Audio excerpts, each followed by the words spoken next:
She never meant for the Alpha King to read that letter. In angry ink, she called him a tyrant and wished he'd trip over his own ego and fall from his tower. But instead of her friend, the message landed right in the Alpha King's hands. Now he is riding to the borders, not to punish an enemy, but to meet the wolf who dared to curse him.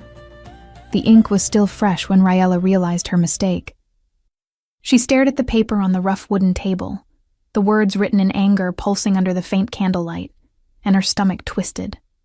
Tyrant, arrogant, brute. Every adjective seemed to shout back at her, accusing her of recklessness. That was supposed to be a private rant, meant for Gareth, her childhood friend, who now served as a messenger in the lowlands. Gareth understood. He wouldn't judge, and he would keep a secret. But the letter was no longer there. Raella searched the table, the packed dirt floor, the basket where she kept bread and herbs. Nothing. The night wind slipped through the cracks in the cabin, making the candle flame dance, and she felt the cold crawl up her spine. She was sure she had left the letter there, folded, waiting for the right moment to deliver it. And now, it was gone. She closed her eyes, trying to reconstruct the afternoon. Lyanna Vorstag appearing out of nowhere at the tavern where Raella had been earlier, trying to figure out a way to get the letter to Gareth, flashing that perfect poisonous smile and asking if she could use the table for a moment while adjusting the straps of her armor. Raella had stepped out for a few minutes to fetch water from the well. When she returned, Lyanna was already gone. The realization struck her like ice. Lyanna had seen the letter. She had read the letter. And worse, she had taken the letter.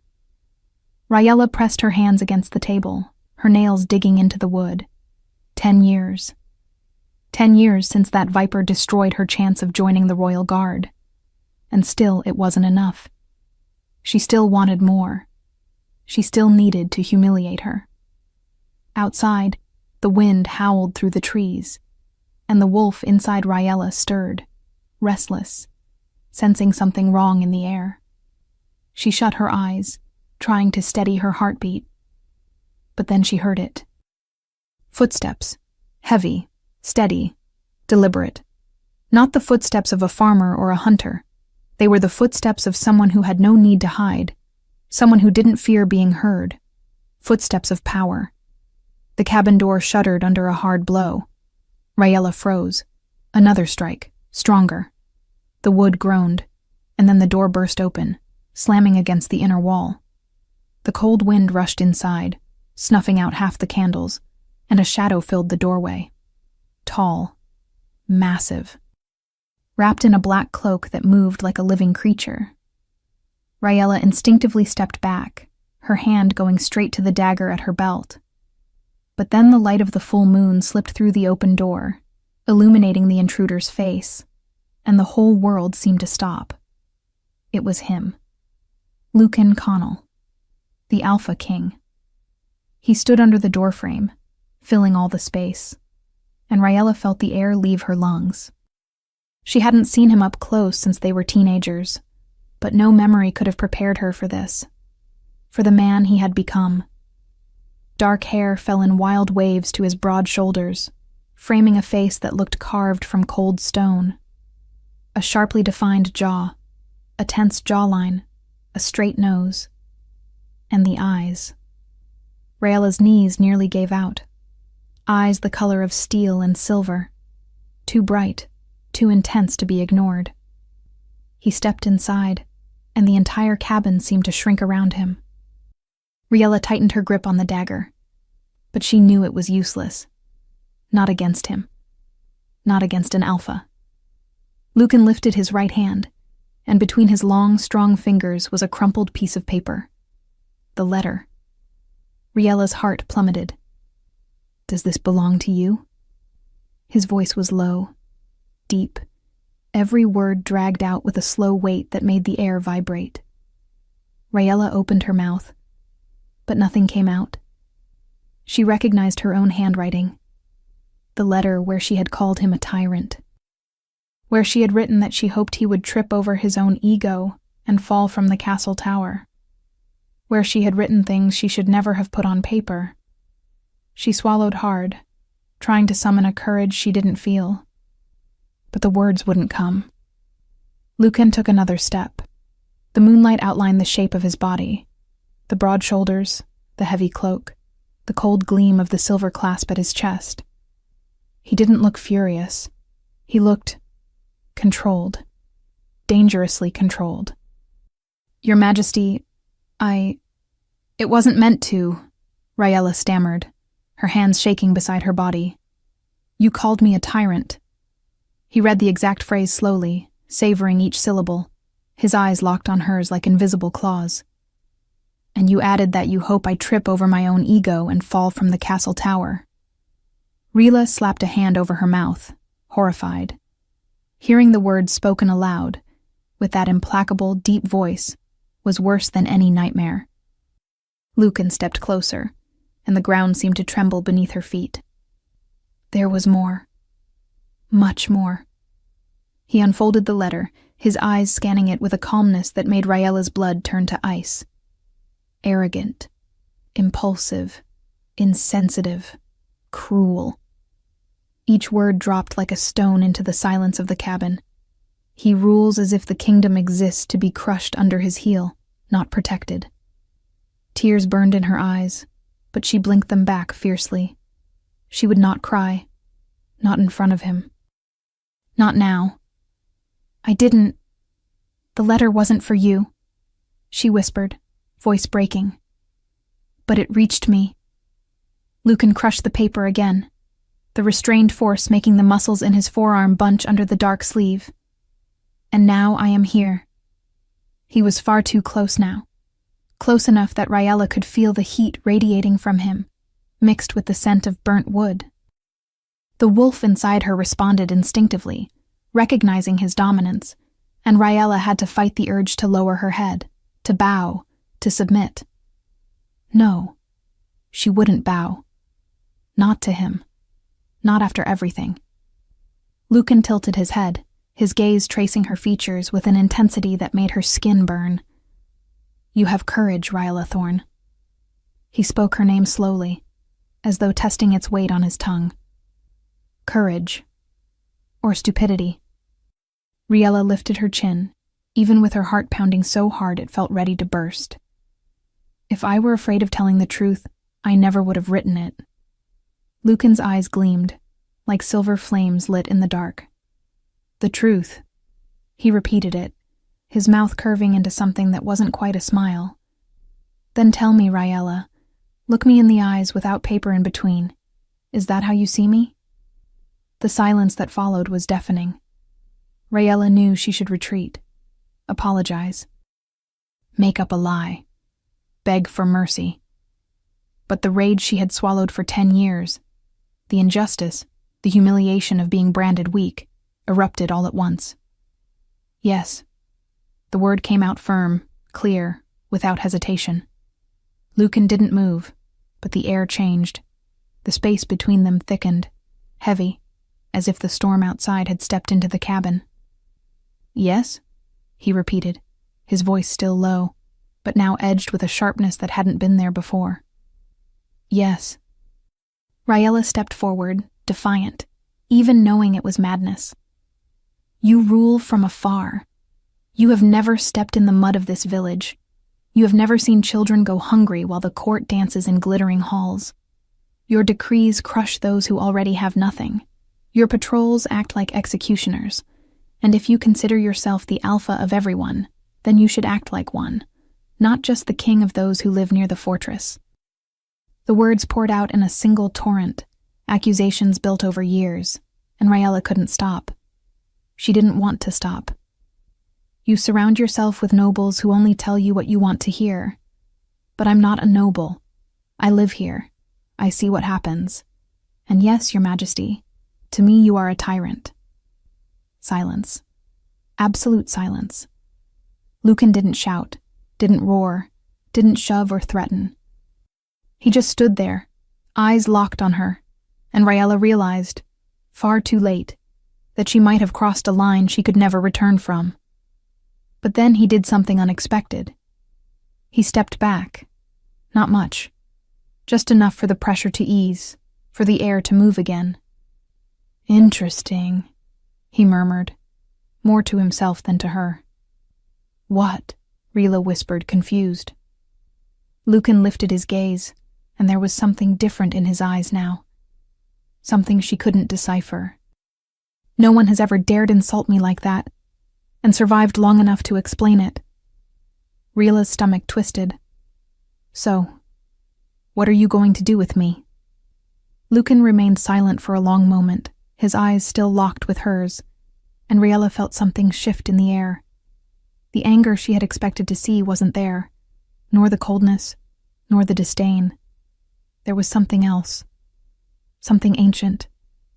Something dangerous. I will think about what you said, he said at last, his voice still low, but no longer sharp. And then, I will return. He turned to leave, his cloak swirling behind him like a living shadow. But he stopped under the doorway. He didn't look back. He simply spoke, his words heavy with something that made Raela's heart tighten. You knew me before I was king, Raela, he said, his voice a rough whisper, almost swallowed by the wind. Before I was a tyrant. Before I was anything but a boy who just wanted someone to treat him as an equal. He left without waiting for a reply, and the door remained open, swinging in the wind. Riela stayed frozen in the middle of the cabin, trembling, not from the cold, but from something she could not name. The crumpled letter lay on the floor, abandoned, and she stared at it as if it were a snake ready to strike. Then she heard Aaron's voice, her younger brother, calling from the back room. Riela? What was that noise? She quickly shut the door, locking it, and leaned her back against the wood, struggling to steady her breathing. Nothing, Aaron. Just the wind. Go back to sleep. But she knew that wasn't true, and she knew he would return. The days that followed were strange. Riela woke each morning expecting soldiers to knock on the door, a summons, an arrest. But nothing happened. The village moved on with its usual routine.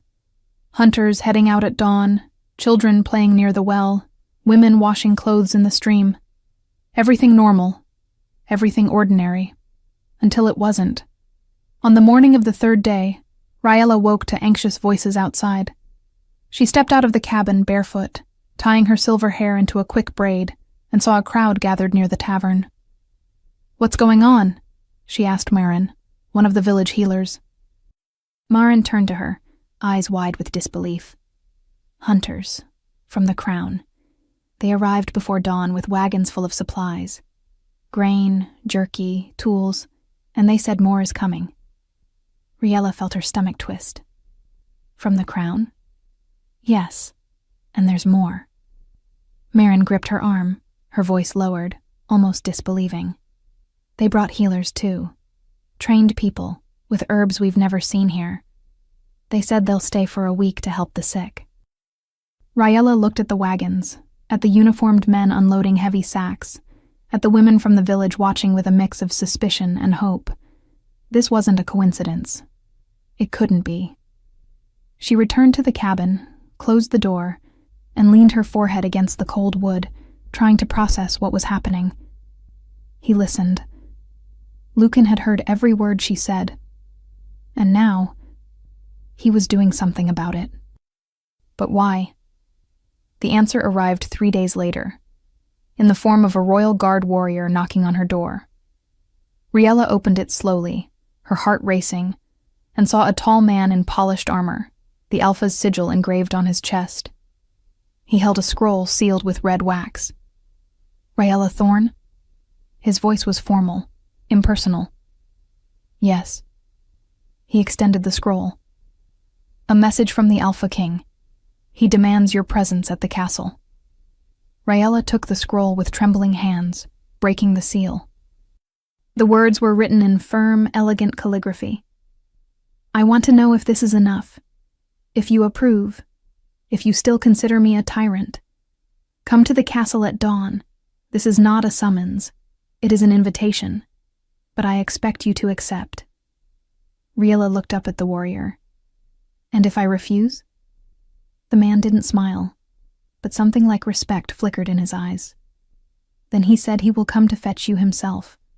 And believe me, madam, the Alpha King does not make visits twice." Riella closed her eyes, feeling the weight of the decision. Going to the castle meant returning to the place where she had been humiliated, where she had lost everything, where Lyanna still reigned as the perfect warrior, where every stone would remind her of who she once was and who she was never allowed to become.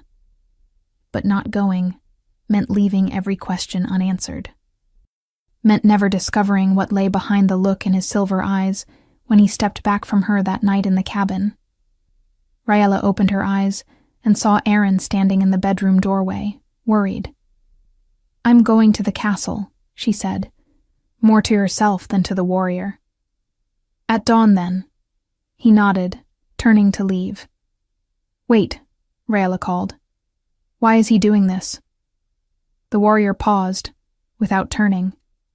"It is not my place to answer that, madam. But I can say one thing. In 10 years serving the crown, I have never seen the Alpha King change decrees so quickly, nor send aid to the borders like this." Something struck him. Then he left, leaving Riella alone with the scroll in her hands and a whirlwind of emotions she could not name. That night, she barely slept. And when dawn finally came, Riella Thorne was ready. She put on the cleanest clothes she owned, tied her hair into a tight braid, took the sword she had kept since her youth, and strapped it to her back. It wasn't the armor of a royal guard warrior, but it was what she had. And if she was going to face Lucan Connell again, she would do it as herself, not as what he expected her to be. The royal guard warrior waited with 2 horses. The ride to the castle lasted the entire morning. Riella didn't speak, only watched the landscape change. Dense forests giving way to open hills, small villages transforming into the massive stone walls surrounding the royal fortress. The castle was exactly as she remembered, larger than any structure she had ever seen, gray stone towers rising high enough to touch the clouds, black flags with the wolf crest snapping in the wind. She had entered that place once before, as a child, full of dreams. The path to the main gates dragged memories Riella wished had stayed buried. She had been only 8 years old when she first arrived at the castle together with other promising children from distant villages. Daughter of a simple warrior and a court healer, she bore what the elders called war blood, strength, speed, sharpened instinct. Rare qualities that made her the perfect candidate for the royal guard. It was there, in the training fields behind the walls, that she met Lucan, the lonely prince no one dared to touch, whom she tackled to the ground in a sparring game and made laugh for the first time in months. They grew up together, trained side by side, shared secrets children were never meant to carry. And it was there she met Lyanna Vorstag, too. The commander's daughter, beautiful, talented, who smiled and swore friendship while calculating every move. At 14 years old, Riella was the favorite to join the guard, until the eve of the final trial. Lyanna offered her water, said it would calm her nerves. Riella drank, trusting. The next morning, she could barely stand. The doping herbs, used to control wolves in delirium, left her slow, dizzy, vulnerable. She was slaughtered in the arena, humiliated before everyone, branded weak, banished. She left carrying shame and the certainty she would never return. Then she lost her parents, her father in a hunt gone wrong, her mother to an illness no herb could cure. Only she and Aaron remained, her brother 6 years younger, who now trained exactly where she once dreamed of standing. Aaron, who would soon be officially accepted into the royal guard. Aaron, who achieved what she never had. And as the castle gates opened before her, Riella's chest tightened. It wasn't envy. It was pride tangled with pain. Pride for her brother. Pain for everything stolen from her. And for how broken she had left that place. Now she returned, but not as a subject, not as a weak wolf. She returned because the Alpha King himself requested her presence. The castle gates closed behind her with a heavy final sound, and Raella felt her stomach twist. The main courtyard was exactly as she remembered. Stones worn down by time, stables to the left, training yards to the right, and in the center, the wide staircase leading up to the great hall. Guards patrolled the ramparts, their eyes sharp on every movement, and Raella could feel the weight of their stares on her. She was not welcome. She was just one more person summoned by the Alpha King, and everyone knew such summons could end in only two ways: with a reward or with punishment. The warrior who had escorted her dismounted first and gestured for her to follow. Raella climbed down from the horse, adjusted the sword on her back, and lifted her chin. If she was going to walk in there again, she would do it with her head held high. Whatever came next didn't matter. They climbed the staircase in silence. The double doors of the great hall opened before them, and Raella had to fight the urge to stop. The hall was immense, with a high ceiling held up by black stone columns, stained glass windows filtering the sunlight into shades of red and silver, and at the far end, on a raised platform, the throne. Empty. But it wasn't the throne that caught her attention. It was the people. Royal Guard warriors lined the sides, polished armor reflecting the torchlight. Nobles talked in small clusters, their fine clothes a sharp contrast to the hall's austerity.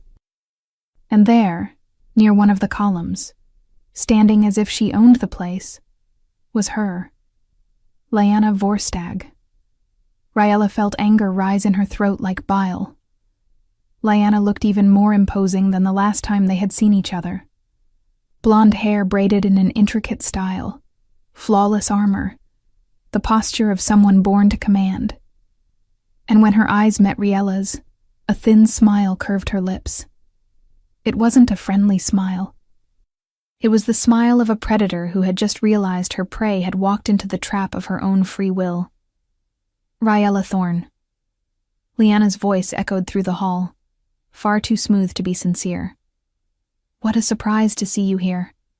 I thought you had sworn never to set foot in this castle again. Raella stopped in the middle of the hall, her gaze locked on Lyanna's, and had to use every bit of willpower not to lunge at her. Not here. Not now. Not with half the court watching. It wasn't in my plans, Raella replied, her voice steady.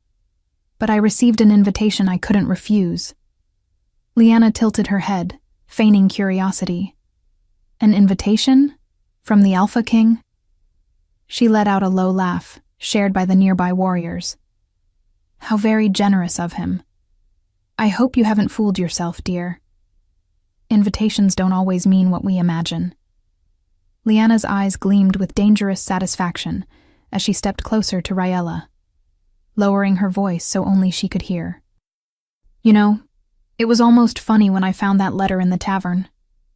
Her head tilted slightly, her smile widening. I recognized your handwriting immediately. So many insults. So much poorly contained rage. I thought to myself, what would the Alpha King say if he found out a common she-wolf from the border calls him a tyrant? Lyanna paused, savoring each word.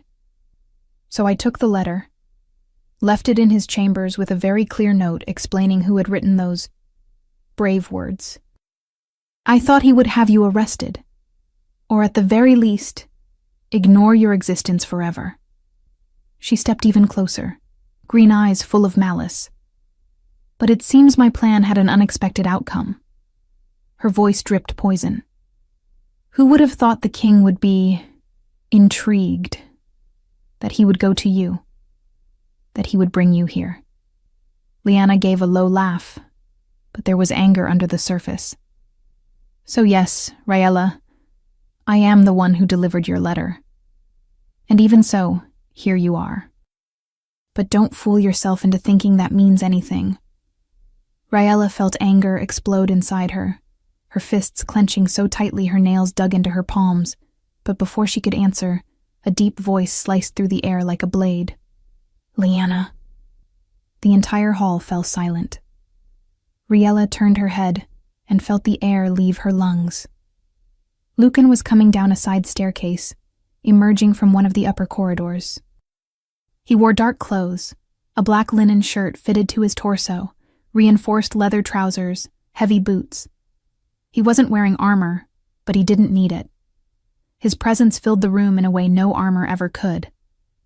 Every step was measured, controlled, and his silver eyes were fixed on Lyanna with an intensity that made the air vibrate.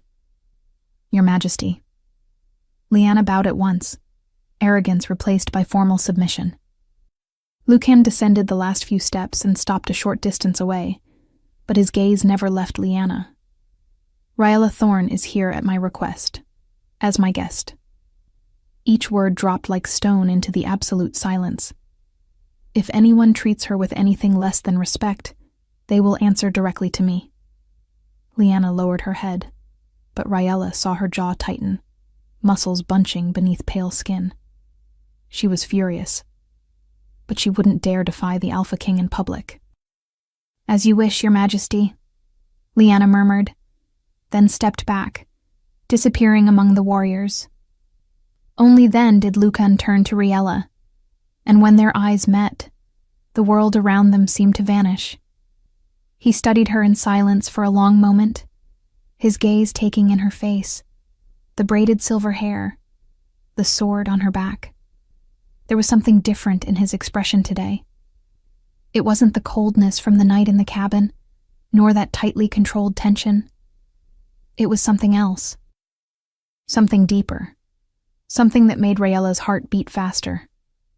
"You came," he said, voice low, almost surprised. "You asked," Rhaella replied, chin lifted. A faint smile touched his lips, but vanished before she could be sure it had really been there.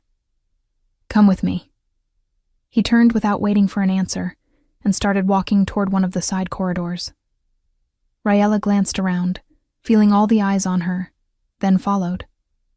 Because her only other option was to stand like a fool in the middle of the hall, and she would rather die than show weakness.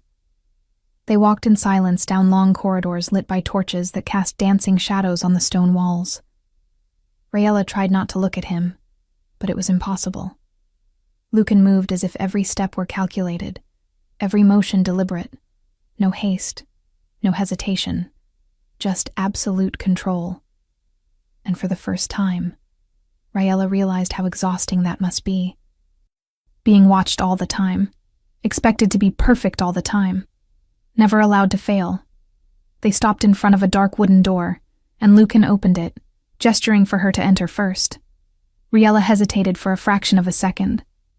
Walking alone into a room with the Alpha King was not exactly wise, but then went in. Curiosity this time won over caution.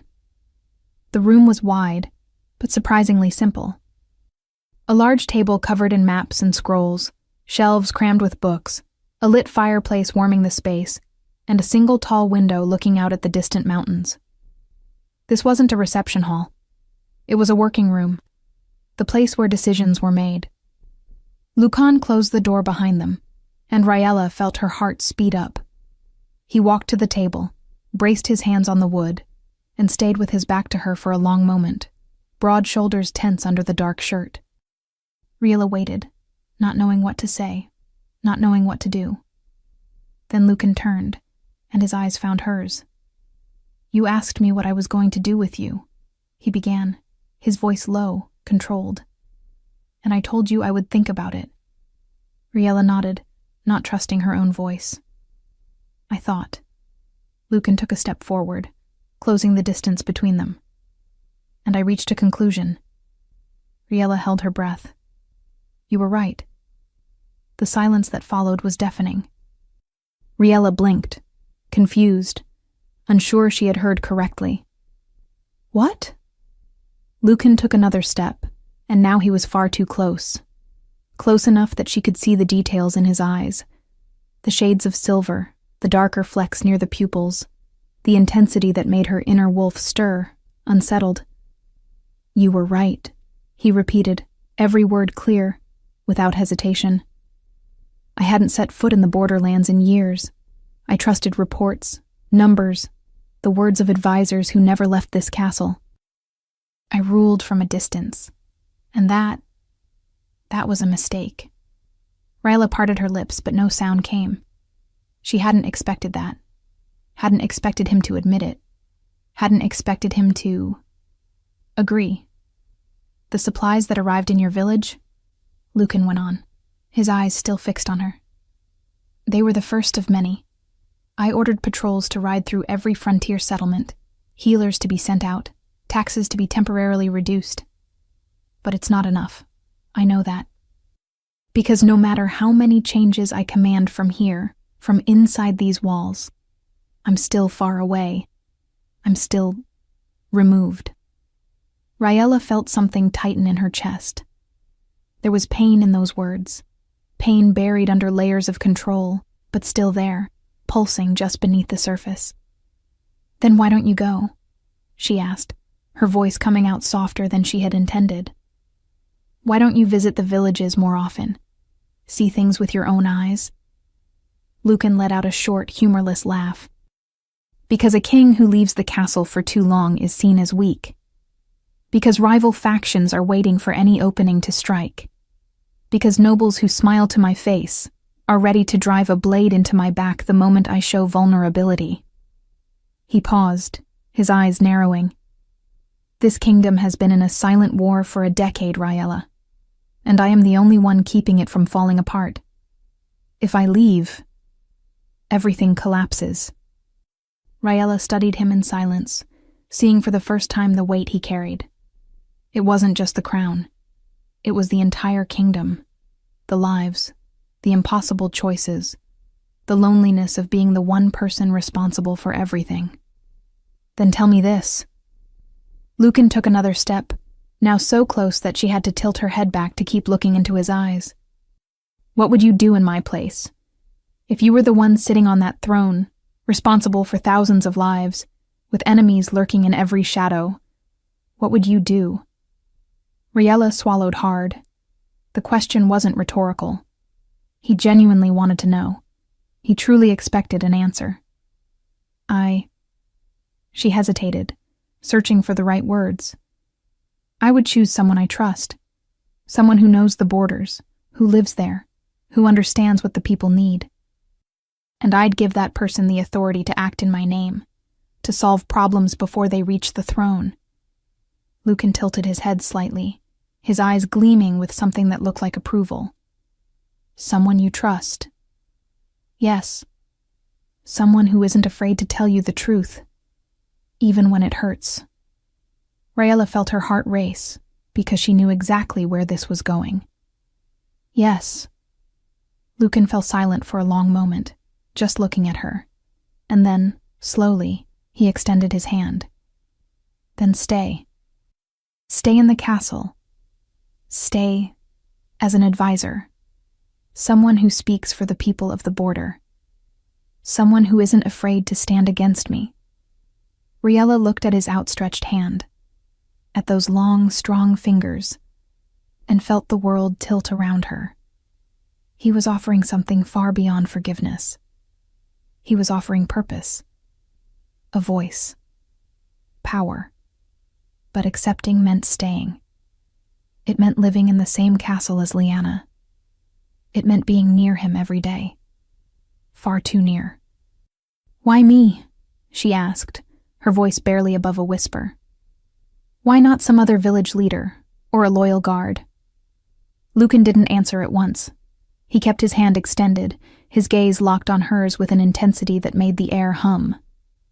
Because you were the only one brave enough to call me a tyrant. And because... He paused, and something softened in his expression. Something dangerous. Because I never forgot you, Ryella. And I would trust you with my life with my eyes closed. Her heart stopped. The memories surged back in a rush. 2 teenagers running across the training fields. Shared laughter. Glances that lasted a beat too long. His hand gripping hers when she fell during practice. His smile when she knocked him down for the first time. The way he looked at her as if she were the only real thing in a world of protocol and pretense. He remembered. Lucan remembered everything. Riella slowly reached out, and when her fingers touched his, a shock ran through her entire body. Her wolf roared inside, recognizing him, and she knew. In that instant, she knew. She had crossed a line she would never be able to uncross. "I'll stay," she said, her voice steady despite the storm inside her chest. Lucan's fingers closed around hers, firm, warm, and he drew her a little closer. Not much, just enough to erase the space between them. "Then welcome back, Ryla Thorne," he murmured, his voice rough, his eyes still locked on hers. "This time, no one is going to drive you out."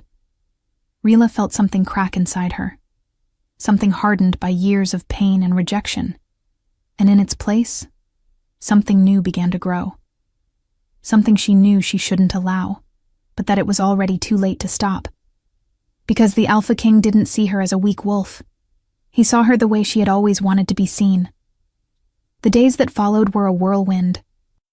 Ryella was given chambers in the castle, not in the servants' wing, but in one of the corridors reserved for advisors and important members of the court. The room was simple, but comfortable. A wide bed with thick linens, a desk by the window, a chest for her few clothes, and a fireplace that kept the cold at bay. It was more than she had had in years, more than she had ever thought she would have again. But comfort had a price. Lyanna watched her the way a hawk watches wounded prey. Every corridor Ryella walked down, every meal in the great hall, every meeting she attended at Lucan's side. Those green eyes were always on her, studying, measuring, waiting for the perfect moment to strike. And Ryella knew, because she had known Lyanna long enough, that the strike would come. It was only a matter of time. But Lyanna wasn't the first to test her. The court was. At the first council meeting, Ryella stepped into the strategy room and felt the weight of noble, elder, and military stares. All men, all powerful, all used to being heard. And there she was, a wolf of common birth, with no title, sitting at the table because the Alpha King had ordered it so. One of the elders, Lord Vareth, was the first to question. "Your Majesty, with all due respect," he began, his drawling voice dripping condescension. "What exactly is Miss Thorne's role on this council? She has no formal military training, no knowledge of political strategies. She represents no noble house. What can she offer that we, who have served for decades, cannot?" The silence that followed was thick. Ryella kept her face impassive, but inside her wolf was snarling, ready to bite. She had known this moment would come. She had known she would have to prove her worth. Knowing didn't make it easier. Before she could reply, Lucan spoke. "She can offer truth." Every gaze turned to him. Lucan sat at the head of the table, fingers laced in front of his face, cold eyes sweeping over each person present. "Truth," he repeated, voice low but loaded with authority. "Something this council has trouble providing. You tell me what you think I want to hear. Ryella Thorne tells me what I need to hear, and that, Lord Vareth, is worth more than decades of politics." Vareth opened his mouth to protest, but one look from Lucan silenced him. "She stays, and she will be heard. Does anyone have any further objection?" No one spoke. Ryella felt a warm surge in her chest. Lucan hadn't just defended her. He had validated her presence, in front of everyone. The meeting went on, with discussions about patrol routes, reports of attacks along the borders, grain stockpiles for the winter. And when Ryella spoke for the first time, suggesting a change in the distribution of resources to prioritize vulnerable villages, everyone listened. Not because they wanted to, but because the Alpha King was looking at her as if every word mattered. When the meeting ended and everyone left, Ryella stayed behind, gathering the maps scattered over the table. She felt a presence behind her, and knew, without turning, who it was. "You didn't have to do that," she said, still facing the maps. "Do what?" Lucan's voice came from close by, far too close. "Defend me." I can speak for myself." He was silent for a moment, and then Raella felt his warmth at her back, so near that if she turned, their bodies would touch. "I know you can," Lucan murmured, his voice low, rough. "But that doesn't mean I'll stand by and let them humiliate you. Not when I can stop it." Raella closed her eyes, fighting the urge to turn, to face those silver eyes, to say things she shouldn't. Instead, she took a deep breath and stepped sideways, putting space between them. "Thank you," she said, finally looking at him. Lucan studied her in silence, and there was something different in his gaze now. Something that made Raella's heart beat faster. Something that wasn't just respect or gratitude. It was desire. And Raella realized, with a shiver running down her spine, that she felt the same. "Raella," he began, taking a step toward her. But before he could continue, the door swung open and Lyanna walked in, armor gleaming, expression carefully neutral. "Your Majesty, the guard captains require your presence. There has been an incident on the eastern border." Lucan didn't take his eyes off Raella for a long moment, then, reluctantly, nodded. "I'll be right there." He turned to leave, but paused in the doorway, glancing back. "Raella, we'll dine together tonight. I want your opinion on the new decrees." It wasn't a request, but it wasn't quite an order either. It was something else. And when he left, with only Raella and Lyanna remaining in the room, the air grew thick with tension. Lyanna approached slowly, that cold smile returning to her face. "You must be feeling very important," she said, her voice as soft as poison. "Sitting beside the Alpha King, heard by the council, living in rooms wolves like you should never be allowed to enter." Raella turned to face her, ice blue eyes meeting Lyanna's green ones without a flicker of hesitation. "If my presence bothers you that much, Lyanna, you're free to take your complaints to the Alpha King. I'm sure he'll be very interested in hearing them." Lyanna stepped closer, the polite mask falling away. "You don't belong here. You never did. And no matter how he looks at you now with interest," she spat the word like a curse, "you're still the same weak wolf who was thrown out of here 10 years ago. Nothing has changed." Raella swallowed down the anger burning in her throat, but she didn't back away. "You're wrong," she said, her voice low and steady. "Everything has changed, and you know it. That's why you're afraid." Lyanna narrowed her eyes. "Afraid? Of you?" "Afraid he'll see in me what he never saw in you." Raella stepped closer, shrinking the distance between them. "Authenticity." The slap came quickly, but Raella was quicker. She caught Lyanna's wrist in midair, her fingers closing hard around the delicate bone, and for a moment, the two of them stood there, frozen, eyes locked, two she-wolves on the edge of shifting. "Don't test me," Raella hissed. "Not here, not now. Because this time, Lyanna, I will fight back." She released her wrist with a shove, pushing Lyanna back, and walked out of the room without looking over her shoulder. Her heart thundered in her chest, her hands trembled with adrenaline, but Raella didn't stop. Not until she reached her chambers, locked the door, and pressed her back against the cold wood. Only then did she allow herself to feel the anger, the pain, the memory of everything Lyanna had taken from her, but also something new. The sense that, for the first time in 10 years, she was finally ready to face her past. Dinner would take place in his private chambers. Raella received the message from a servant in the middle of the afternoon, a folded note sealed with the Alpha's crest in black wax. The words were simple, direct. "My chambers, at sunset. We need to talk away from curious eyes." She read the note 3 times, trying to decipher the tone behind the words, but it was impossible. Lucan was pure control. Even on paper, he revealed no more than he intended. When the sun began to sink on the horizon, painting the sky in orange and purple, Ryella did the best she could with what she had. She loosened her braids, letting her hair fall in natural waves down her back. She put on the cleanest tunic she owned. Dark gray, simple, but cut in a way that made her feel less like a refugee and more like a woman. When she knocked on the Alpha King's chamber door, her heart was pounding so hard, Ryella was sure he would hear it from the other side. The door opened, but it wasn't Lucan who greeted her. It was one of his personal servants, who gave a quick bow and led her inside. The chambers were larger than she had imagined. Not ostentatious, but imposing. A wide sitting room with a lit fireplace, shelves packed with books and scrolls, a table already set for two, and at the back, a half-open door that led to what seemed to be his bedroom. Everything in shades of gray, black, and silver. Everything reflecting exactly who Lucan was. He was standing near the window, looking out at the distant mountains, his silhouette cut out against the golden light of evening.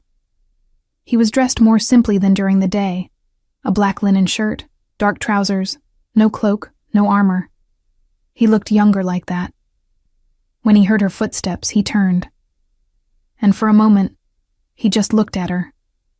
His eyes traveled over Ryella's face, her loose hair, the way the tunic fell across her shoulders, and something in his expression shifted.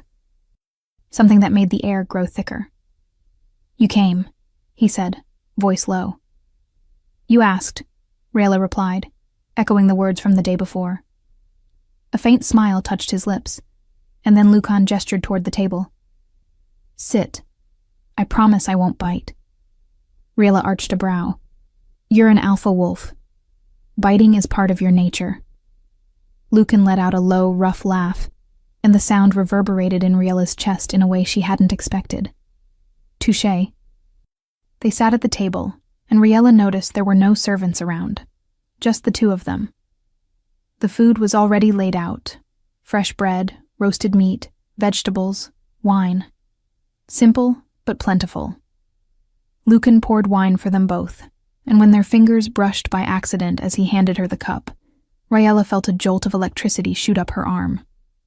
"Thank you," she murmured, gripping the cup more tightly than necessary.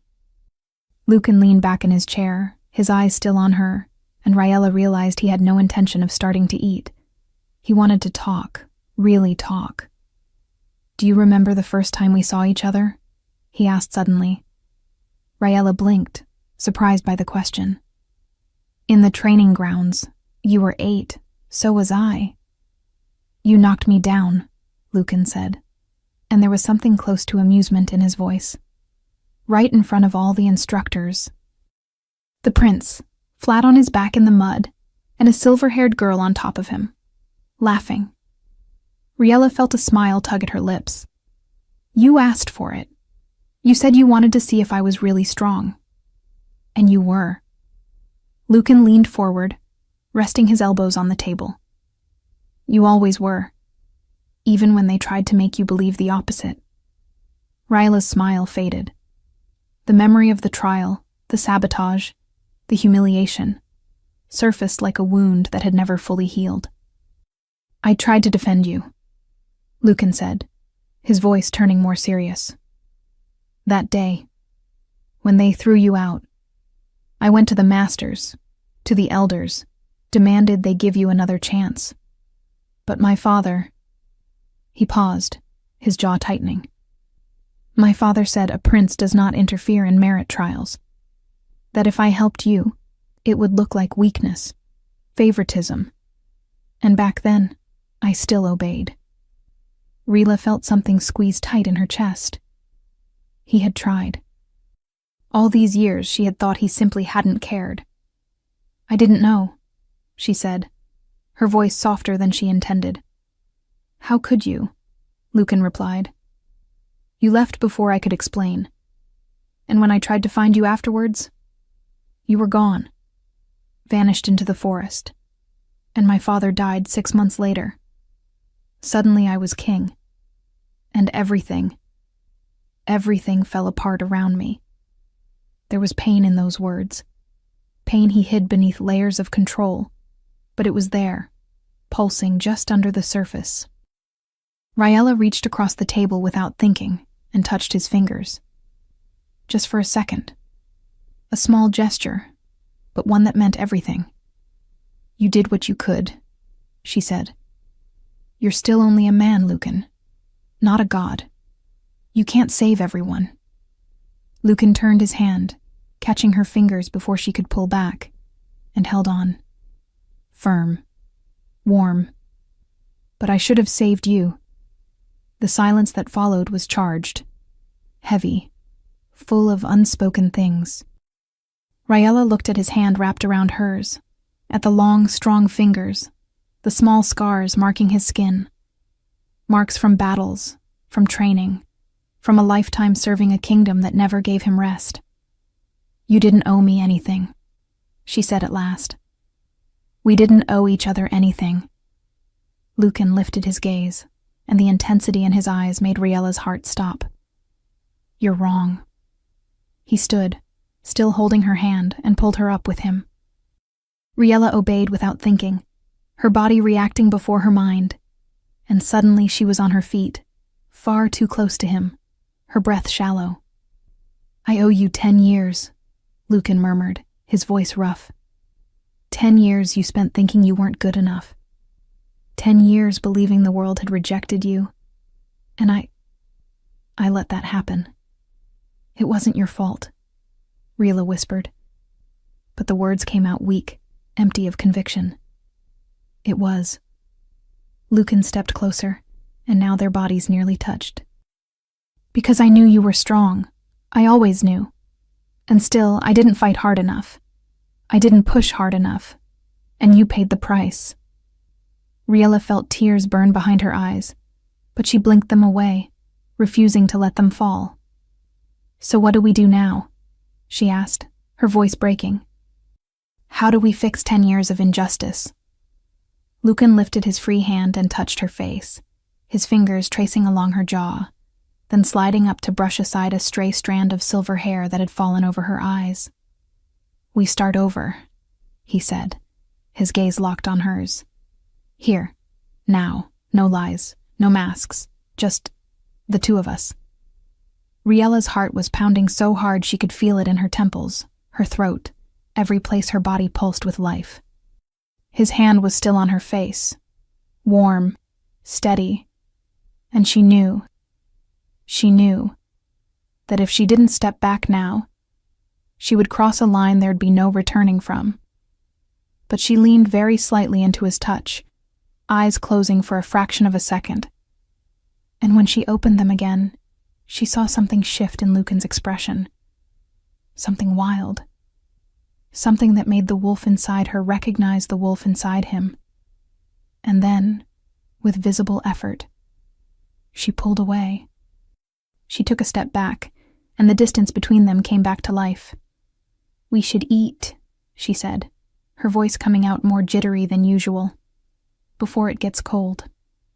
He nodded, not trusting himself, and they returned to the table. In the days that followed, Riella proved her worth in ways even she hadn't expected.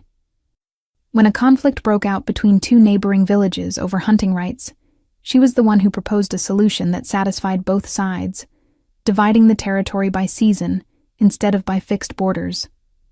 The elders were impressed. Lucan was proud. When the grain stock reports were presented to the council, it was Riella who noticed the discrepancies in the numbers. Someone was skimming supplies. The investigation that followed exposed a corruption scheme that had lasted for years. 2 minor nobles were stripped of their positions. The kingdom recovered enough provisions to feed 3 villages through the winter. And when a delegation from an allied pack arrived to negotiate trade terms, Riella was the one who suggested including an exchange of knowledge, healers teaching one another, blacksmiths sharing techniques. The proposal was accepted enthusiastically, and the alliance was strengthened in ways simple trade never could have achieved. With each sound decision, each problem solved, Riella felt the court's respect for her grow, not from everyone, but from many, and that was enough. But what truly changed everything were the moments alone with Lucan. They worked together now, Private meetings in his chambers, poring over maps, discussing strategies, planning reforms. And with every meeting, the tension between them grew, became almost tangible. There were the accidental brushes. His hand grazing hers while reaching for a scroll, her shoulder bumping his arm as they leaned over the same table, each tiny, insignificant touch that left trails of heat lingering for hours. There were the looks, glances that lasted a heartbeat too long, looks that said things neither of them dared to speak aloud. And there were the silences, moments when words weren't necessary, when simply existing in the same space was enough. When Raella could see past the crown, past the title, and glimpse the man he hid from everyone else. But Lyanna saw everything, and Lyanna was never going to just stand by. The opportunity came during a public training session of the Royal Guard. It was tradition for the Alpha King to watch training once a month, evaluating the warriors' progress, and the whole court attended. Raella was among the spectators, watching from the stone stands, when she saw Aaron, her brother, in the arena, facing an opponent bigger and more experienced than he was. Aaron was good, very good, fast, agile, with sharp instincts, but his opponent was brutal. And when the blow came, a direct hit to the jaw, Aaron went down. Raella shot to her feet instinctively, her heart hammering, but Aaron pushed himself up, spat blood, and went back to the fight. The crowd cheered. He had proven he wouldn't give up easily. When training ended, Aaron was declared fit to advance to the next level. He was closer than ever to being officially accepted into the Royal Guard. Raella started down to congratulate him, but before she could reach him, Lyanna cut across her path.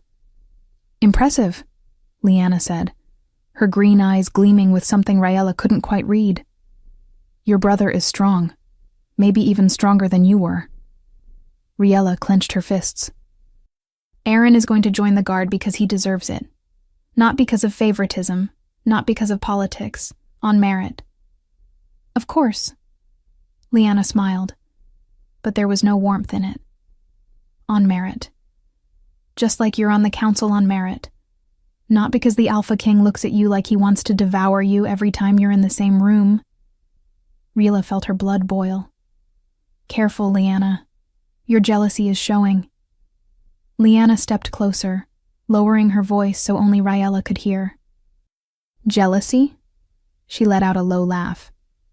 "Sweetheart, I don't envy you. I pity you. Because you really think this is going to last. That he's going to choose you.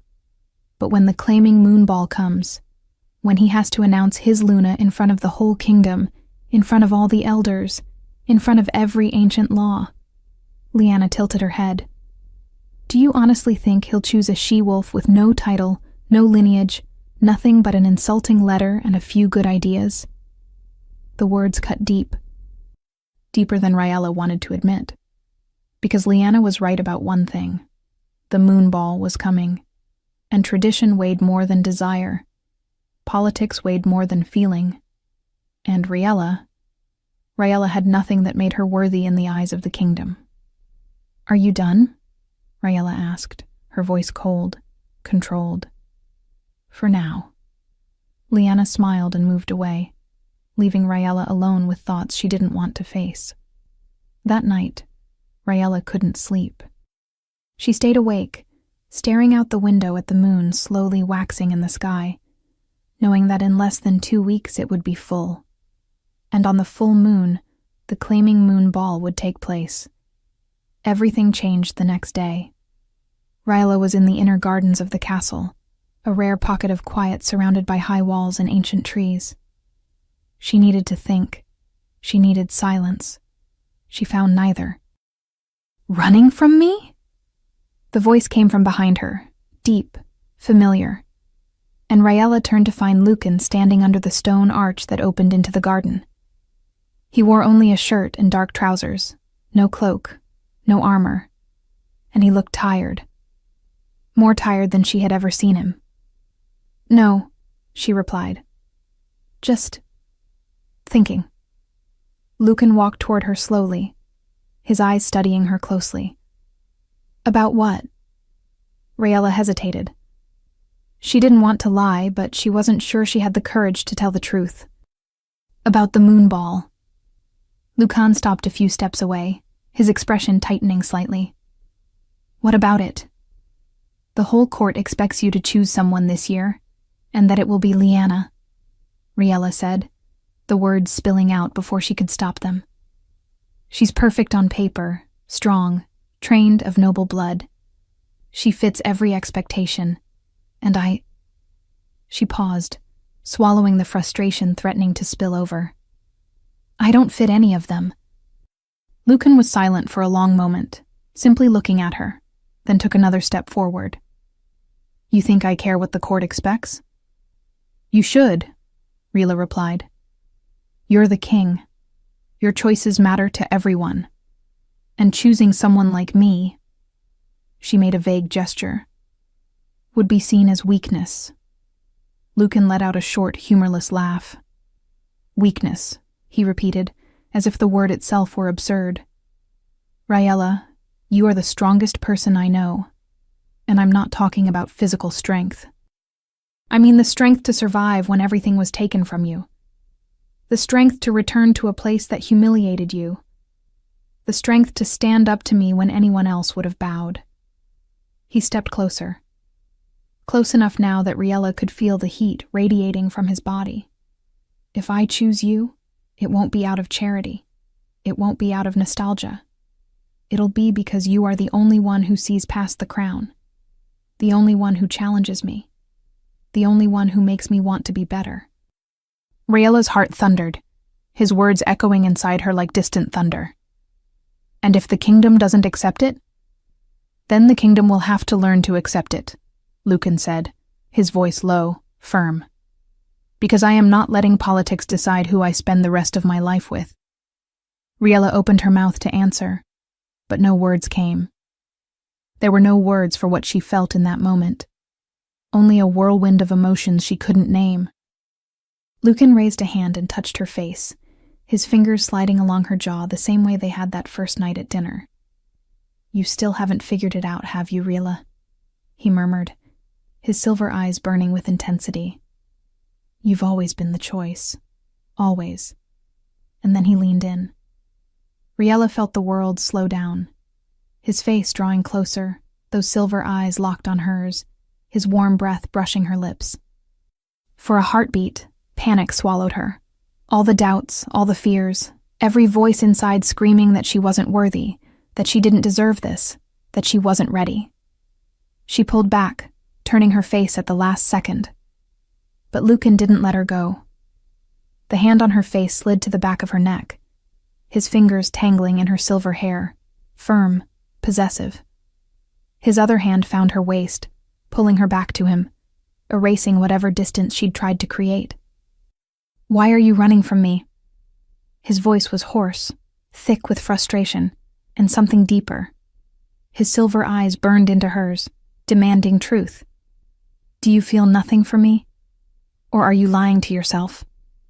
Raella gasped, her hands pressed against his chest, feeling his heart pounding beneath her palms. As hard as hers, as fast as hers. The words died in her throat. Say it. Lucan hauled her even closer, their bodies now completely pressed together. No space, no escape. Look me in the eyes and tell me you feel nothing. I do feel. The words burst out of her before she could stop them, anger and desperation tangled together. Of course I feel. But that doesn't change anything. It changes everything. And then he kissed her. It wasn't gentle. It was intense, urgent, desperate, as if all the years of separation, all the pain, all the frustration had been condensed into that single moment. His mouth claimed hers with a hunger that made the world vanish, and Raella couldn't resist. Not when every cell in her body was screaming for this. Not when the wolf inside her recognized his in a way that went beyond reason. She surrendered. The hands that had been on his chest slid upward, fisting in his shirt, dragging him even closer as if she could fuse their bodies into one. His hand on the back of her neck tightened, tilting her head to deepen the kiss, and Riella let out a low sound against his mouth. Lost. Utterly lost. Lucan drove her back until her spine met the cold stone of the garden wall, but the contrast between the chill behind her and his heat in front only made everything sharper. He pressed her against the stone, his larger body caging hers completely, dominating. The kiss deepened. His hand moved from her waist to her hip, squeezing, and Riella arched into him, a sound tearing from her throat she hadn't known she could make. It was too much. When they finally broke apart, both were breathless. Lucan didn't step away. He rested his forehead against hers, eyes closed, his ragged breathing warming her lips. "Say again that you feel nothing," he murmured, his voice hoarse, wrecked. "Say this means nothing." Riella shut her eyes, tears burning, her heart split between what she wanted and what she believed she deserved. "It's not about what I feel," she whispered, her voice cracking. "It's about what the kingdom sees, about who I am in their eyes."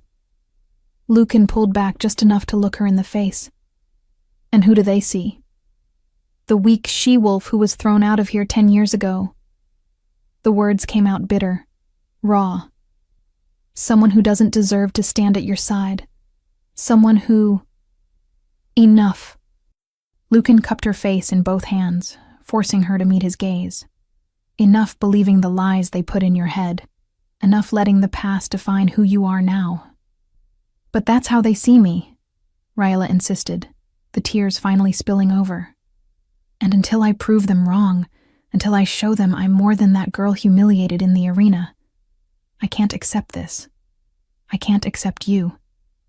Lucan closed his eyes, his jaw clenching, and Riella saw pain flash across his features.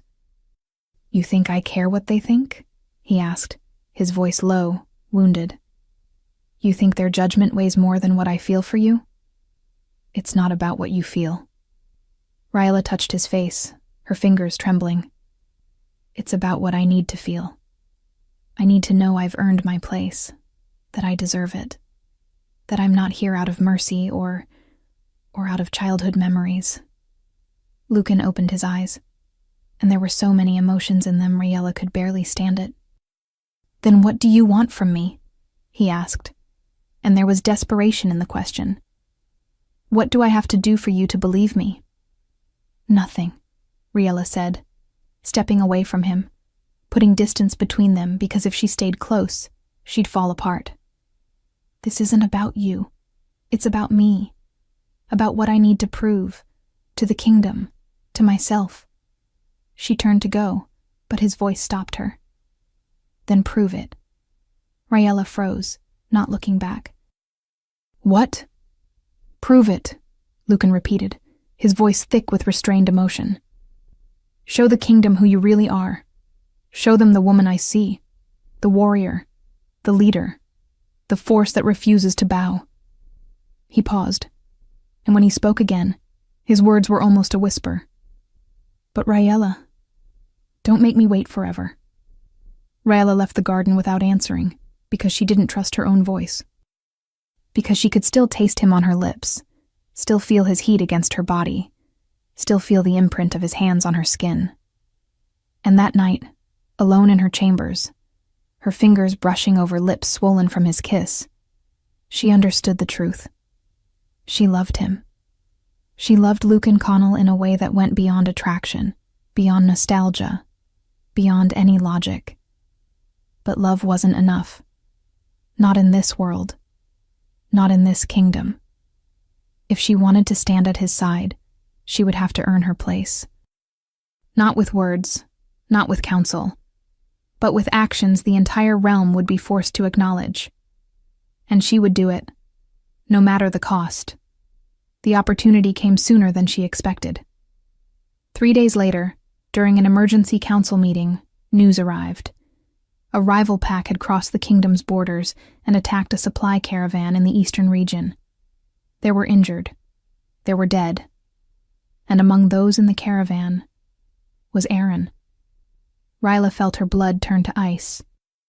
"How long until we can send troops?" Lucan asked the commanders, his voice hard. 4 hours, Your Majesty, maybe 5. We need to organize. There's no time, Ryla cut in, rising to her feet, and every gaze swung to her. If we wait 4 hours, anyone still alive won't be by then. Lord Vareth frowned. And what do you suggest, Miss Thorne? That we send unprepared warriors? I suggest that I go, Ryla said, her voice steady. Now, with a small, fast group. We can get there in 2 hours if we push the pace.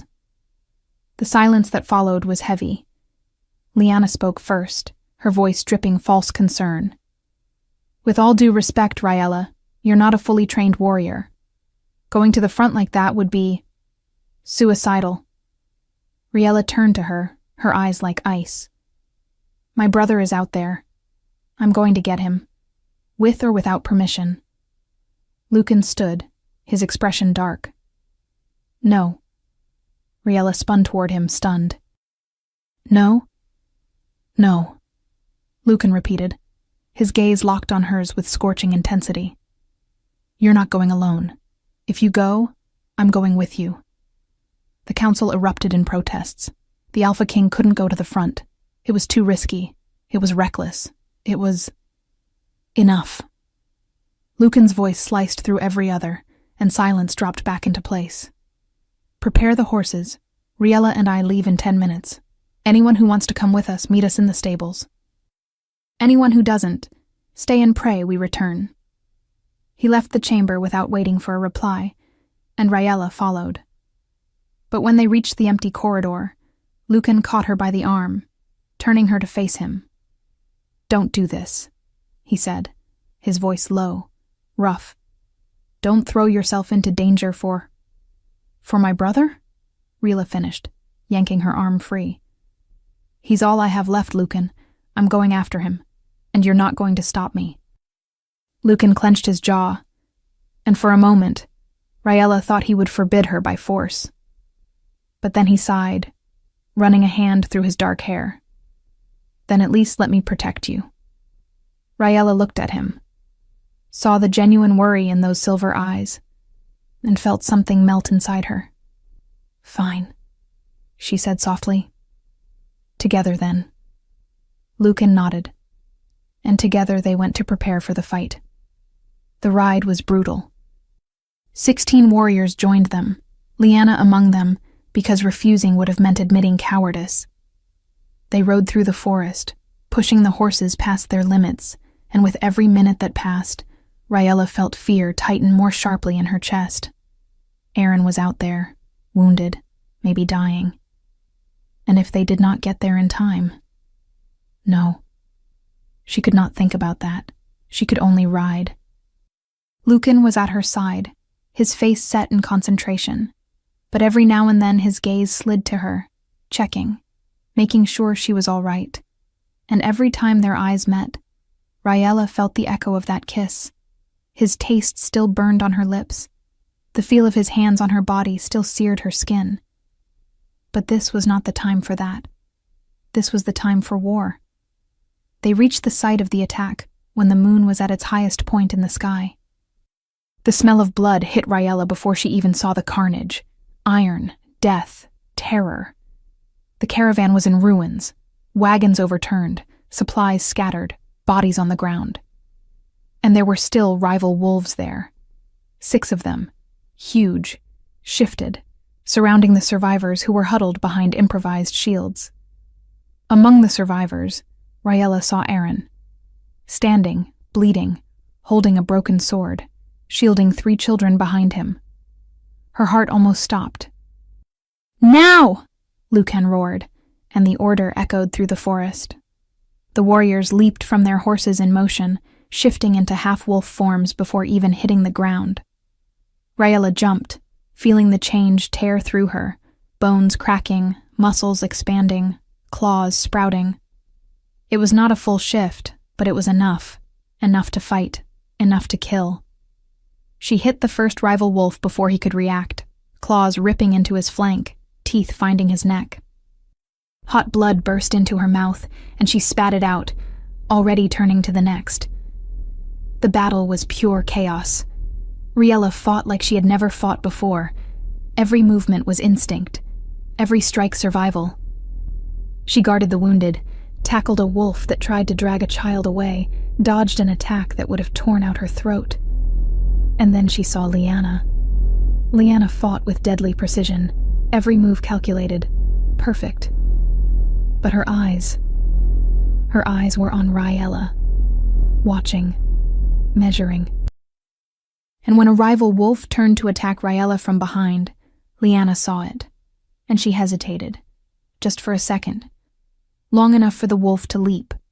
But Lucan was faster. He appeared out of nowhere, intercepting the attack, slamming the rival wolf down with a force that made the ground shake. And the roar that tore from his throat made everyone in the clearing freeze. The roar of an alpha. The rival wolves backed away on instinct, their nature recognizing a superior power. And then, seeing the battle was lost, they fled. They vanished between the trees, leaving only death and destruction behind.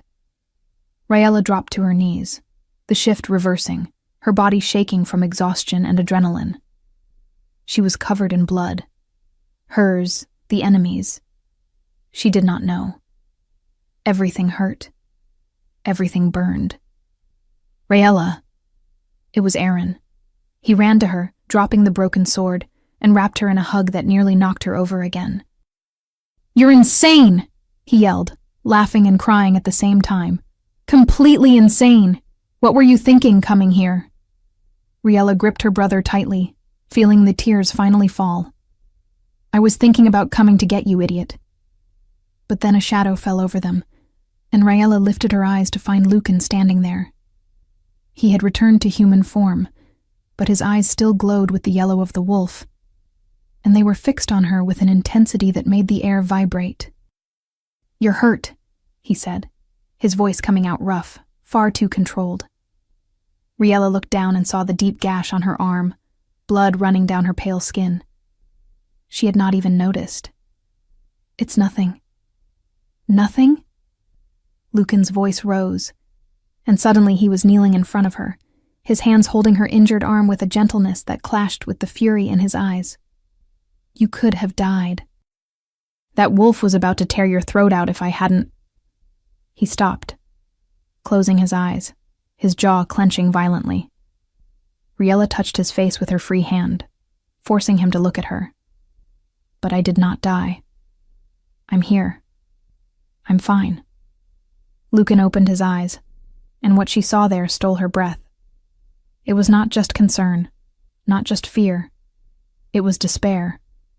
Absolute terror at the thought of losing her. "You can't do this to me," he whispered, his voice breaking. "You can't make me feel this, and then throw yourself in front of death like it doesn't matter." "It does matter," Riella said, her fingers tracing along his jawline. "It matters because there were people here who needed saving, because my brother was here, because it was the right thing to do." Lucan pressed her hand to his face, closing his eyes. "You're impossible." "I know." And then, right there, in the middle of the carnage, surrounded by wounded warriors and terrified survivors, Lucan leaned in and rested his forehead against hers. It was not a kiss, but it was more intimate than any kiss could have been. It was surrender. It was acknowledgement. It was him silently admitting that she had won. Not just the battle, but his heart as well. The ride back to the castle was slow and careful. They could not push the pace with so many wounded, and Riella refused to leave anyone behind. At each makeshift camp along the way, she was the first to dismount, the first to fetch water from the nearby stream, the first to kneel beside those who were bleeding. Her hands, still trembling from battle, cleaned wounds with a care that contrasted sharply with the ferocity she had shown hours earlier. She tore strips from her own dress to make bandages when proper cloth ran out. She held the hand of an older warrior, while a healer cauterized a deep cut in his shoulder, offering silent comfort as he squeezed her fingers until it hurt. There was a child, no more than 5 years old, who would not stop crying, searching for the mother who had not survived the attack. Raella gathered her into her arms, cradled her against her chest, and walked with her for hours until the crying turned to sobs, and the sobs to restless sleep. She did not let go even when her arms began to ache. She just kept walking. Lucan watched it all in silence. Every act of kindness, every moment of sacrifice. And with each passing hour, he saw more clearly what he had always known. This woman was not just strong. She was extraordinary. The warriors saw it too. Aaron, despite his own injuries, stayed by his sister's side the entire way, helping wherever he could, and the pride in his eyes was impossible to hide.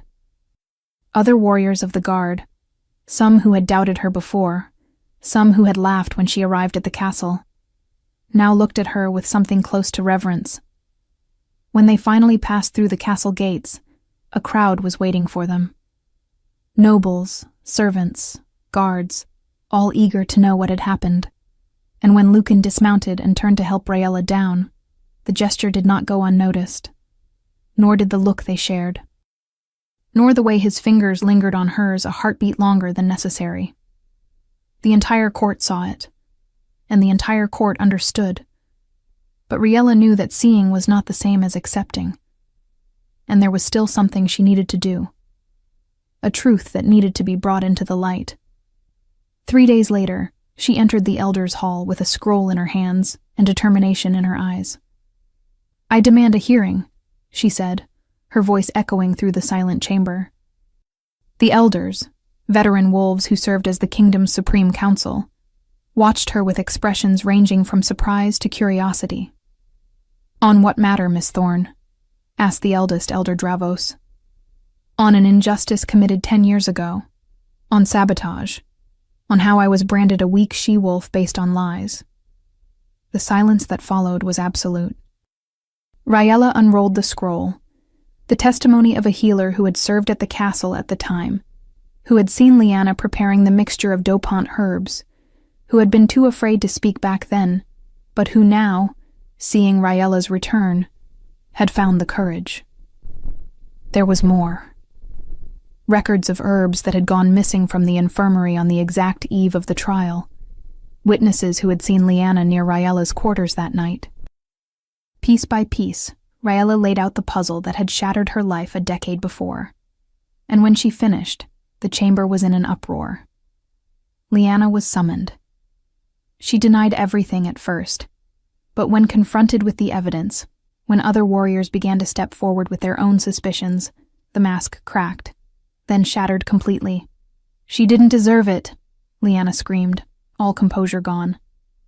She was nobody, daughter of nobody, and he looked at her as if she were everything. The entire hall froze. Lucan, who was present as a witness, stepped forward, his eyes cold as ice. "So you admit it. You admit you sabotaged the trial, that you stole the chance she had earned, that you lied to the entire kingdom." Lyanna looked around, seeing there was no escape, and then, for the first time, lowered her head. "Yes, I admit it." The elders' verdict was unanimous. Lyanna Vorstag would be stripped of her position in the royal guard, her honors revoked, her name struck from the merit rolls. She would not be banished. She was still the commander's daughter. But she would never again serve in any position of power. And Raella was officially declared innocent. More than that. The elders publicly apologized for the injustice committed, but Raella did not want just apologies. She wanted action. "I want permission to train young wolves from the borderlands," she said. "I want children like me, from distant villages, from simple families, to have a real chance to prove themselves. No favoritism, no sabotage, only merit." The elders exchanged glances, then nodded. Granted. And it was in that moment, as Raella left the elders' hall with her head high and her heart light for the first time in 10 years, that she realized. She had proved herself, not just to the kingdom, but to herself. The claiming moon ball was always held under the full moon of the 10th month. The entire castle spent days preparing. Halls were decorated with white and silver flowers. Torches were lit in every corridor. Musicians were summoned from the most distant villages. The whole court would attend. There was no choice. It was tradition. It was law. Riella spent the day in her chambers, trying to steady the nerves threatening to devour her. She did not know what Lucan would decide. She did not dare assume. Because even after everything, the kiss, the battle, the way he looked at her saying things words could not, there was still the possibility he would choose the safe path, the political path. Someone who brought alliances, who soothed nobles, who... A knock at the door cut off her thoughts. Riella opened it to find a maid holding a bundle wrapped in silk. "From the Alpha King, my lady," the maid said with a curtsy. "With instructions that you wear this tonight." Riella took the bundle with trembling hands, and once the maid had gone, opened it. Inside was the most beautiful dress she had ever seen. It was not ostentatious. It was not covered in jewels or excessive embroidery. It was simple, elegant, perfect. Dark blue fabric that seemed woven from moonlight, with white details on the long sleeves and the hem that brushed the floor. The neckline was modest but feminine, and when Riella held it against her body, she saw it would frame every curve without ever being vulgar. There was more in the bundle. A necklace. A silver pendant shaped like intertwined branches in a design that resembled the roots of an ancient tree. And a note. "Wear this, and come prepared to change everything." Riella pressed the note to her chest, feeling tears prick her eyes. He was going to choose her. Lucan Connell, Alpha King of Therith, was going to choose her. The great hall was packed when Riella entered. Hundreds of people, nobles, warriors, representatives of allied pacts, elders, all dressed in their finest, all waiting for the announcement that would change the kingdom. Riella walked slowly, feeling the eyes on her, hearing the whispers. The musicians played a soft melody, and the full moon shone through the stained glass windows, bathing everything in light. And then Riella saw him. Lucan stood at the top of the platform beside the throne, and when his eyes found hers across the crowd, the world stopped. He wore formal dress, a black tunic with silver detailing, a heavy cloak over his shoulders, the obsidian crown on his head. He looked every inch the Alpha King. Imposing. Powerful. Untouchable. But the way he looked at her, there was nothing untouchable in that gaze. It was pure desire. Pure certainty. Riella stopped in the center of the hall as the crowd parted to let her pass, and waited. The elders approached the platform, carrying the ceremonial chalice, etched with runes no one knew how to read anymore. Elder Dravos raised his hands, and the hall fell silent. On the full moon of the 10th month, under the blessing of the ancestors, the Alpha King announces his choice. His solemn voice echoed. Let the chosen she-wolf present herself. The silence was deafening. The entire hall expected a name to be called. Expected Lucan to point, to indicate. But he did none of that. Instead, he descended the steps of the platform. Slowly. Deliberately. And he walked straight to Riella. The whispers erupted around them. But Riella did not hear them. She only saw him. Only felt her heart pounding so hard it seemed ready to burst. Lucan stopped in front of her, and for a long moment, just looked at her, as if memorizing every detail, as if he wanted this moment to last forever. Then he held out his hand. Riella Thorne, he said, his voice low but carrying through the hall's perfect acoustics. Border she-wolf, warrior with no title. The woman who called me a tyrant and made me want to be better. He paused, and the faintest smile touched his lips. Do you accept being my Luna, my mate, under the blessing of the moon? Riella felt the tears finally fall, but they were not tears of sorrow. They were tears of relief, of joy, of a love so deep it barely fit inside her chest. Yes. The word came out clear, steady, without hesitation. She took his hand, and when their fingers intertwined, she felt something shift in the air. Lucan drew her gently toward the platform, and together they climbed the steps. The elders were waiting, and Elder Dravos raised the chalice. May the moon bear witness. May the ancestors bless. May the bond be sealed. He offered the chalice first to Lucan, who drank, and then to Raella. The liquid was bitter, burning on the way down, but she drank without flinching. Then came the rite of claiming. Lucan turned to her, and all lightness vanished from his features. His expression was pure gravity now, pure reverence. "Raella," he said, his voice low enough that only she could hear. "This is the moment. If you step back now, no one will judge you. But if you go on, there is no turning back." Raella raised her eyes to his, seeing not the king, but the man. The boy she had known as a child. The only one who had ever truly seen her. "I don't want to turn back," she whispered. And then, before the entire kingdom, Raella tilted her head to the side, baring her neck. The sacred place. The spot where the mark would be made.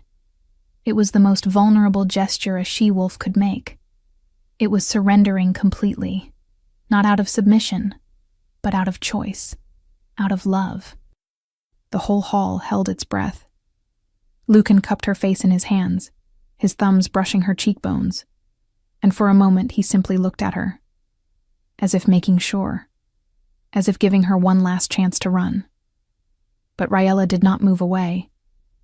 Instead, she leaned into his touch, closing her eyes, trusting. And then Lucan leaned in. The bite was firm, solemn, ritualistic. It was not brutal, but it was not gentle either. It was exactly what it needed to be. A mark that would last forever, visible to anyone who looked, declaring to the entire world that she belonged to him just as much as he belonged to her. Raella felt the sharp pain, but along with it came something else. Power, heat, the feeling of something rushing through her veins, binding her to him in a way that went beyond the physical. Their wolves intertwined, recognizing one another, merging in a bond even death could not break. When Lucan pulled back, there was blood on his lips, and the mark on her neck glowed under the moonlight. The Alpha's mark, the mark that declared her Luna. The hall erupted in roars of approval. Wolves of all ages, of all ranks, acknowledging the bond, accepting it, celebrating it. But Raella saw only him.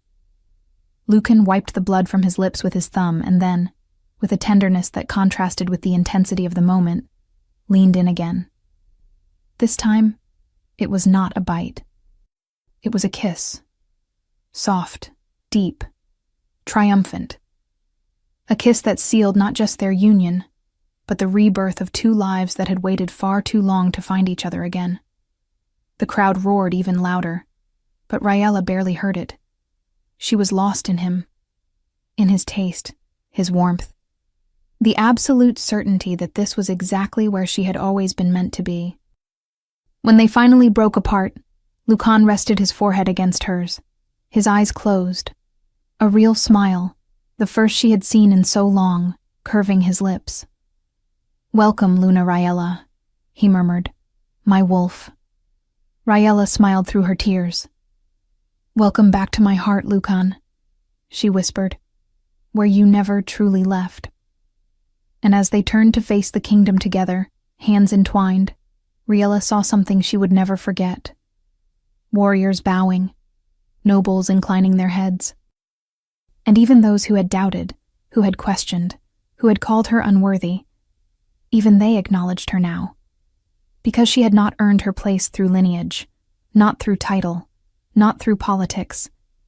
She had earned it through strength, through courage, by being exactly who she was, without apology, without bowing, without accepting less than she deserved. Raella Thorne was no longer the weak she-wolf. She was the moon wolf, the Alpha King's Luna, and the entire kingdom would have to accept it. The weeks that followed the moon ball were a time of transformation. Rila refused to sit still while there was work to be done. She traveled to the borderlands, leading healing parties, coordinating patrols, teaching young wolves how to defend themselves. Her name spread through the villages before official news could. The moon wolf who fights beside us. The Luna who walks in the mud at our side. The warrior who didn't forget where she came from. Whole villages began to thrive under her attention. Children who once went hungry now had food. The sick, who had once died without care, now had healers. Young wolves who never would have had a chance to train now learned at her side. When she returned to the castle for a public assembly, the hall was packed not only with nobles, but with common folk. Farmers, hunters, healers, blacksmiths, all wanting to see the Luna who had defended them. And when Raella entered with Lucan at her side, the applause was deafening. Veteran warriors bowed in respect. Mothers brought their children forward to thank her. Elders who had once doubted her now greeted her as an equal. And Lyanna was there, at the back of the hall, with no armor, no rank, nothing but her shame. And when her eyes met Raella's, there was no hatred left, only defeat.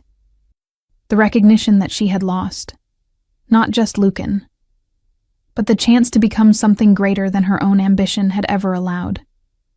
By tradition, Lyanna was required to kneel and offer formal salute, acknowledging Raella not only as a fighter, but as her superior in spirit and worth.